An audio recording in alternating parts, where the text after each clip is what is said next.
నమస్తే అండి, welcome to my channel. ఇది కేస్ రెసిపీ అండి.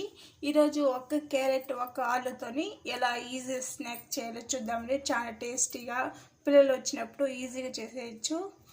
చాలా హెల్తీ కూడా అండి. అది ఎలా చేయాలో ఇప్పుడు చూద్దాం.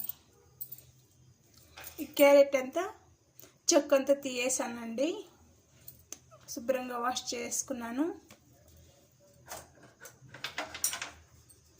దీంతో ఇలా తురుముకోవాలండి. క్యారెట్ని అలాగే ఆలుని అలాగే తురుముకోవాలి. పచ్చిగా ఉన్నప్పుడే తురుము పెట్టేసుకోవాలి.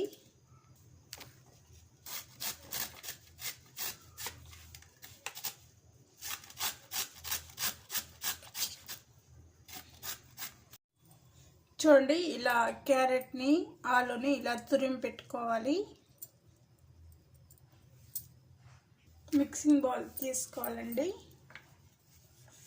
ఇందులోకి తురిమిన క్యారెట్ ఆలు వేసుకోవాలి.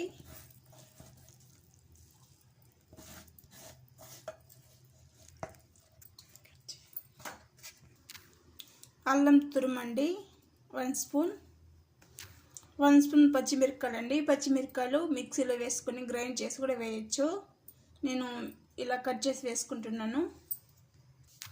పిల్లలు అలాగే తినలేరండి, పచ్చిమిరపకాయలు తినేస్తే కారం వేస్తుంది. అందువల్ల మిక్సీలో వేసి గ్రైండ్ చేసి వేయండి. సన్నగా కట్ చేసుకున్న కొత్తిమీర అండి. ఒక చెంచా అండి సాల్ట్, 2 స్పూన్లు కార్న్ఫ్లోర్ వేసుకోవాలి క్రిస్పీగా ఉండడానికి. అలాగే బియ్యం పిండి అండి 2 స్పూన్లు వేసుకోవాలి. ఇదంతా వేసుకొని బాగా కలుపుకోవాలండి. ఈ తేమ ఆలుతో ఉన్న క్యారెట్తో ఉన్న తేమ సరిపోతుంది. అలా మీకు కొద్దిగా గట్టిగా అనిపిస్తే 2 స్పూన్ దాకా నీళ్ళు వేసుకొని కలుపుకోండి. స్టవ్ వెలిగించుకొని మనము ఫ్రై చేసుకోవడానికి ఆయిల్ అండి. నేను ఫ్రీడమ్ ఆయిల్ తీసుకుంటున్నాను. మీరు ఏ ఆయిల్ అని తీసుకోవచ్చు. ఆయిల్ వేడెక్కలోపు మనం ఏ సైజులు కావాలో ఆ సైజులు చేసుకోవాలండి. ఇలా చూడండి, కొద్దిగా పిండి ఇలా తీసుకోవాలి.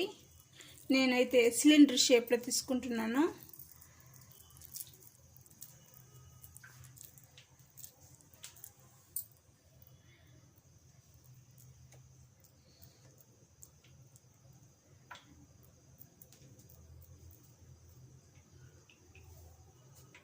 చూడండి, ఈ షేప్లో తీసుకోండి, చాలా బాగా ఫ్రై అవుతుంది.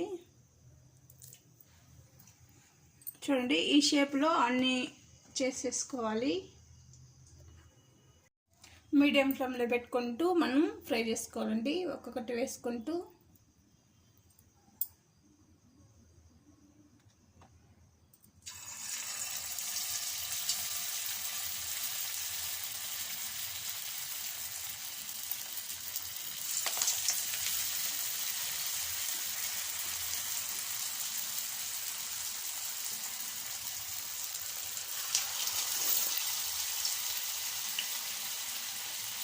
ఒకవైపు ఫ్రై అయిందంటే అలా ఒక 5 నిమిషాలు అలాగే వదిలేయండి.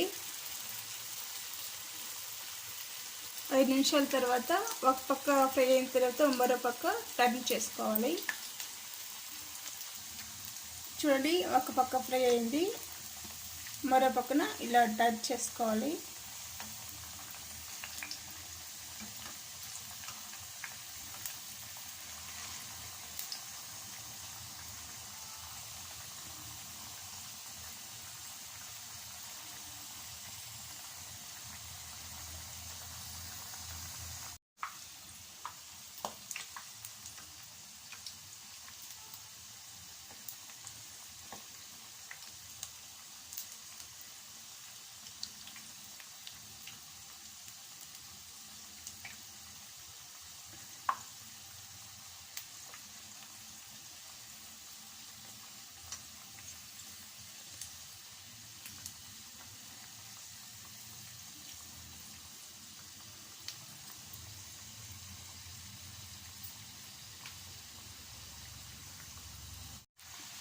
చూడండి బాగా ఫ్రై అయింది.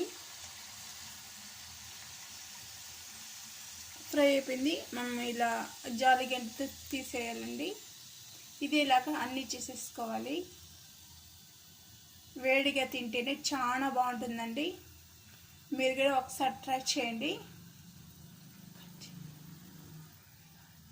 చూడండి స్నాక్స్ అయితే రెడీ అయిపోయింది. చాలా టేస్టీగా ఉంటుంది, క్రిస్పీగా ఉంటుందండి. మీరు కూడా ఒకసారి ట్రై చేయండి.